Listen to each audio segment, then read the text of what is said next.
بلوچستان میں 40% بچے سٹنٹنگ کا شکار ہیں اور کے پی میں تقریباً 48% کے لگ بھگ 5 سال کے کم عمر کے بچے جو ہیں وہ اس سٹنٹنگ کا شکار ہیں۔ اسی طرح فاٹا میں بھی آپ دیکھیں تو 50% جو بچے ہیں 5 سال سے جن کی عمریں کم ہیں وہ سٹنٹنگ کا شکار ہو جاتے ہیں۔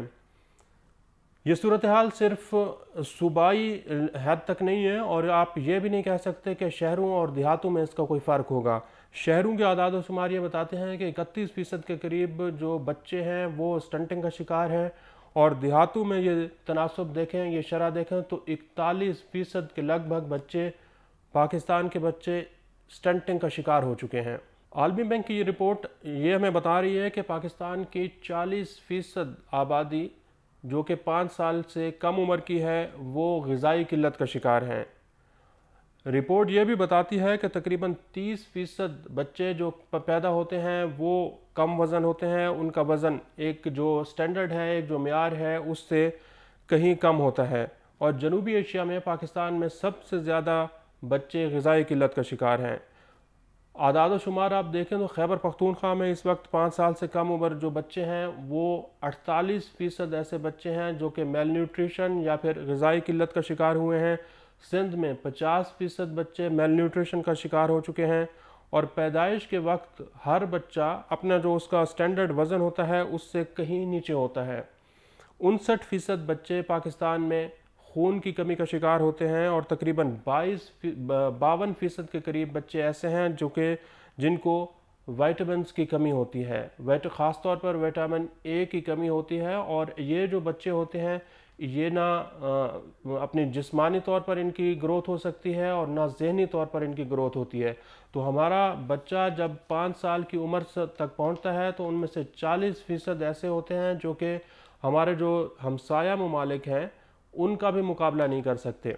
عالمی بینک کی یہ رپورٹ یہ بتا رہی ہے کہ نیپال میں 32% کے قریب یہ میل نیوٹریشن ہے، 32% کے قریب بچے غذائی قلت کا شکار ہیں، افغانستان میں 38% ہیں، بھارت میں 35% ہیں، بنگلہ دیش میں 30% ہیں، بھوٹان میں 20% ہیں، اور سری لنکا اور مالدیپ میں 20% کے لگ بھگ بچے 5 سال سے کم عمر کے جو بچے ہیں وہ غذائی قلت کا شکار ہیں۔ لیکن پاکستان کا شمار ان سب سے زیادہ ہے، پاکستان میں 40% کے قریب بچے غذائی قلت کا شکار ہو چکے ہیں۔ تو یہ صورتحال ہے کہ گزشتہ 3 سالوں کے دوران اوسطاً پاکستان نے تقریباً 250 ارب روپے کا خرچہ کیا ہے پاکستان میں 5 سال سے کم عمر بچوں کی نشو و نما کو بہتر کرنے کے لیے۔ یہ منصوبے شروع کیے گئے ہیں 4 صوبوں کے اندر، اور یہ پروجیکشن بھی کی گئی ہے کہ اگلے جو 5 سال ہوں گے 2021 سے لے کر 2026 تک، اس میں بھی لگ بھگ 320 ارب روپے سے زائد کا خرچہ کیا جانا ہے۔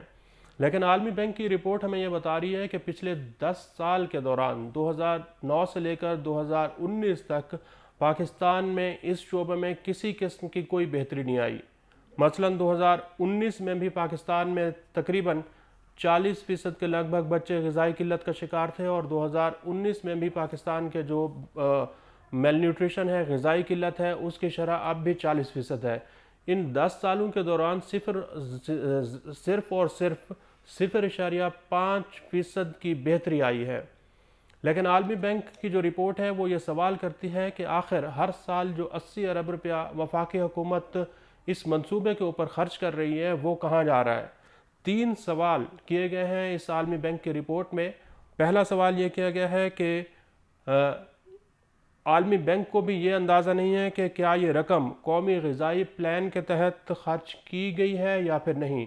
بنیادی سوال یہی ہے کہ کیا جو 80 ارب روپے اس منصوبے کے لیے مختص کیے جاتے ہیں وہ 80 ارب روپے ان بچوں تک پہنچتے بھی ہیں، یا پھر راستے میں جو ہمارے ادارے ہیں، جو ہمارے افسران ہیں، جو ہمارے رہنما ہیں وہ کھا جاتے ہیں۔ یہ بنیادی طور پر اس کا سوال ہے جس کا جواب عالمی بینک ڈھونڈ رہا ہے۔ دوسرا سوال یہ کیا گیا ہے کہ کیا یہ رقم 4 صوبوں میں اور خاص طور پر جی بی اور اے جے کے میں مساوی طور پر خرچ کی گئی ہے یا پھر نہیں۔